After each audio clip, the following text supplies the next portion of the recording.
करेला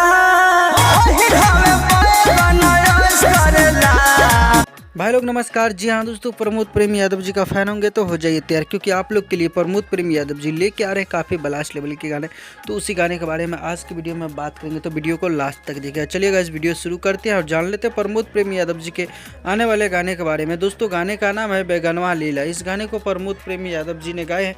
गीत है शैलेश राज यादव जी का और इस गाने को म्यूजिक से सजाए हैं। जी हाँ दोस्तों, दोस्तों बता दूं ग्लोबल म्यूजिक से ये गाना आ रहा है आप लोग के बीच में। गाना काफ़ी बेहतरीन है दोस्तों। ये होली का ये प्रमोद प्रेमी का हिट गाना होने वाला है, इसलिए आप लोग को सोचा न्यूज़ के माध्यम से जानकारी दे दीजिएगा।